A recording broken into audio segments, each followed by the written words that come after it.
Double Angle Identities Part 4.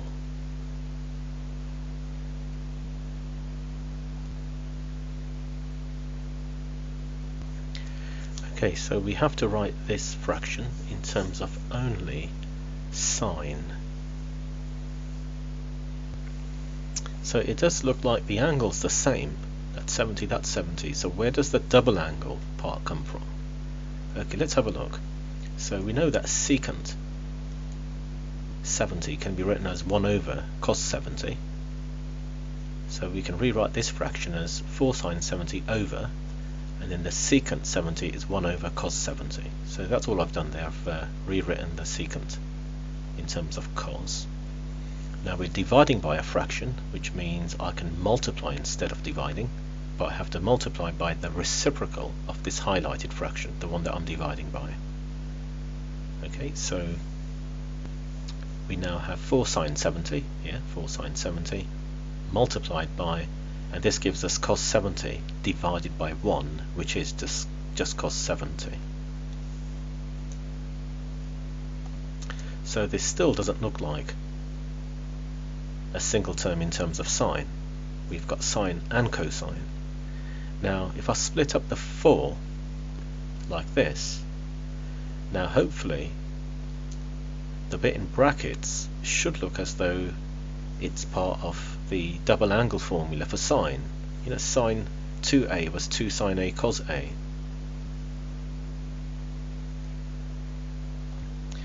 So 2 sine of a is 70. A is 70. That's the right hand side done. The left hand side is sine, and it's twice angle a. If a is 70, so this would be 140.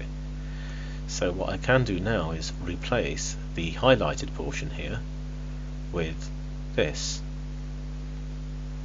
That's the highlighted part, 2 sine 70 cos 70. I'm going to replace that with sine 140. So we have this. So 2 sine 140 is the final answer, and it's in the form a sine b, where the a there is 2 and b is 140. Example 6, we have two equations, one for x, one for y. So x is given in terms of theta and y is given in terms of theta as well. The objective is to express y in terms of x, so we have to eliminate theta.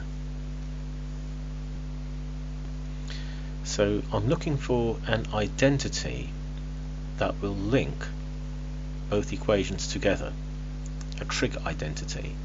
Now I've got cos 2 theta in this equation, and I've got sine theta in this equation. So think of an identity that will connect these two together.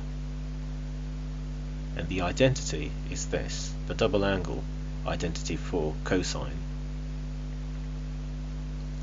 Okay, so cos 2 theta, so if I rearrange this to make cos 2 theta the subject, I get 3 minus y over 4 here, and this one's straightforward, the right hand side. I've got 1 minus 2 sine squared theta. Sine theta is x, so sine squared is x squared. That's where the right hand side comes from. I'll just go through the rearrangement of this quickly. So if I take the minus 4 cos 2 theta term to the other side, so you've got this 4 cos 2 theta is equal to 3. If I bring the y to the right hand side, you've got this, and then you're dividing by that 4 there, so you've got this. In case you didn't get it, that's where that came from. Okay, so it says express y in terms of, so I need an equation that ends as y is equal to, that should be my final answer, y is equal to something. So I need to continue working on this, simplifying, so I've multiplied both sides by 4, and then I can rearrange to make y the subject. So my final answer. Example 7, we're given an equation for cosine. I've got the cosine ratio here.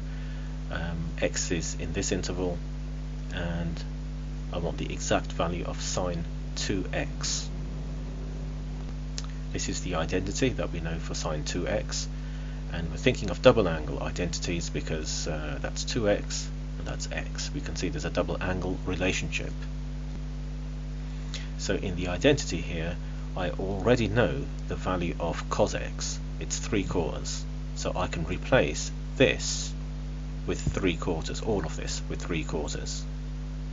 Now I don't know the value of sine x, but I can easily work out what sine x is equal to by doing a right angle triangle for cos x equals 3/4, working out the missing side, and then you can work out any trig ratio that you want from there. Okay, so here's my right angle triangle, and cos is adjacent over the hypotenuse. Pythagoras' theorem gives √7 for the missing side, and my angle 180 to 360, so that's 0, 90, 180, 270, 360, so I'm in here somewhere.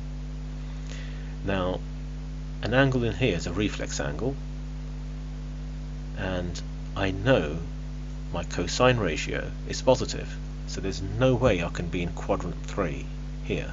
Only tan is positive there, so I definitely know that I'm in quadrant 4. My angle is actually between 270 and 360 degrees, and only cosine will be positive. So when I work out my value for sine x, I know the sine x ratio will be negative in here. Okay, so I have my sine ratio, opposite over hypotenuse. It's negative from the cast diagram, and if I substitute this into here, so now we've got sine 2x is all of this, and our objective was to work out the exact value of sine 2x. So we're not solving anything to work out the angle. It doesn't say work out what angle 2x is. It's saying work out the value of sine 2x. What's the sine ratio? So we simplify, and this is our sine ratio. We have sine 2x, which is equal to this, fully simplified in its exact form. For practice, have a go at these two exercises. You have the summary of all the double angle identities, and remember, for cosine it's these three that you're using. These two are rarely used, but they are useful in certain cases. And also have a go at showing how sine 3a is equal to 3 sine a minus 4 sine cubed a.